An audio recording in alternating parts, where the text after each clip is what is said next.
Hi everyone, how are you? I hope everyone is having a good day or nighttime, depending on wherever in the world you are. I'm Objection Overruled, and two of my good friends, Tabitha Jane,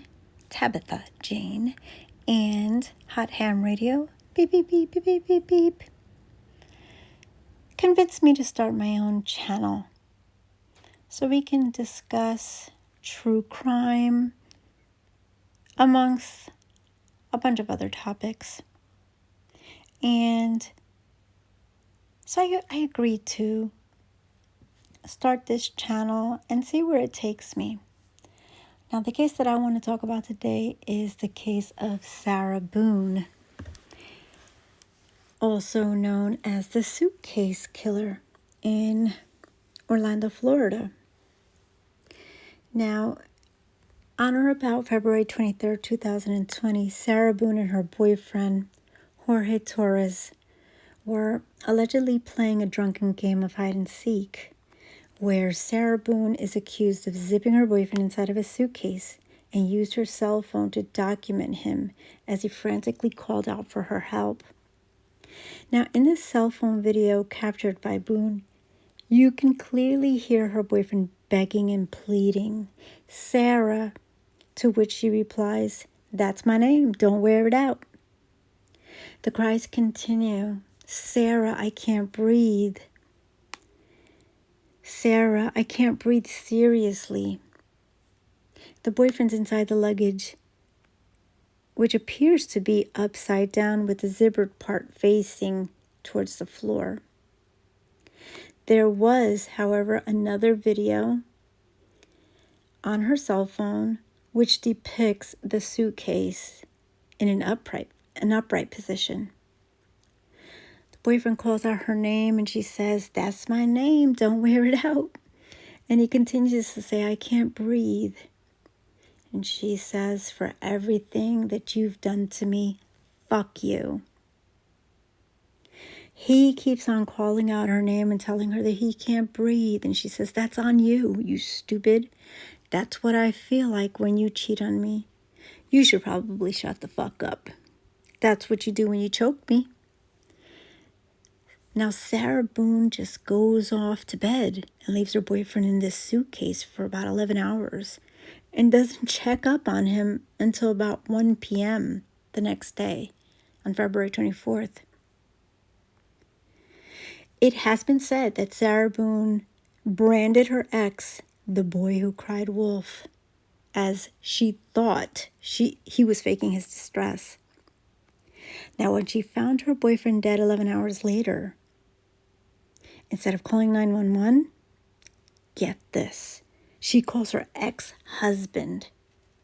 She doesn't call 911, she calls her ex-husband. The ex-husband seems like he's a really good guy because he comes and rushes to her aid, and he convinces her to call 911. Now, she could have easily let him out, but she chose not to, even though he's begging her to let him go. I've also heard that she put her son in a suitcase in 2016 and posted the pictures on Facebook, which resulted in a CPS case being opened against her. CPS case was eventually closed as it was said that she and her son were playing and that placing him in the luggage was consensual. What do you think? Seems like this chick has a thing for suitcases, confinement, and asphyxiation. And did I mention that the cause of death is positional asphyxiation with environmental suffocation consistent with prolonged confinement?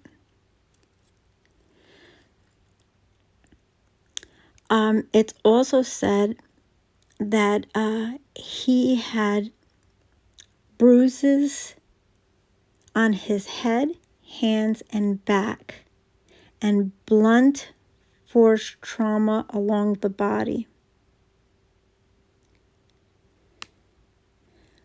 Now, this couple has a history of domestic violence. She was charged in 2018 for trying to strangle him. So much to the point that he said if he didn't push her off, that she would have incapacitated him. He also has a bunch of charges of domestic violence against her. So what do you think? Do you think this was an accident? Do you think that maybe she was just drunk and she didn't know what she was doing? Because when she calls 911, she says, I put him in the suitcase. It was a hide and seek kind of thing, and he fell asleep, and I fell asleep. She was so calm during the call, so matter of fact. But in her interrogation, she says she passed out. Did she go to bed and fall asleep? Or did she pass out because she was drunk? What do you guys think? Do you think this was a terrible accident or was this intentional? In my opinion, I think this was not an accident.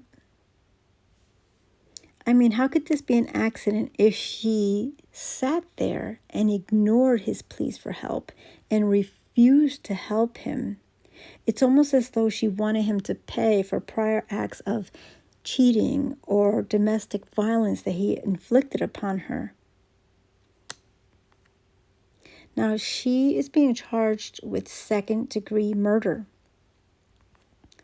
And second-degree murder in Florida is a depraved heart or depraved mind, meaning you know the act is dangerous and you just don't give a shit how the person is affected by it. Or do you think that it was first-degree murder, intentional homicide? In my opinion, I think that it's first-degree murder. I think that this was done with full intent. As he's screaming for her, begging for her, telling her that he can't breathe, and she's laughing at him. And she's giving him instances of why he should suffer. That's what you do when you cheat on me. That's how I feel when you choke me.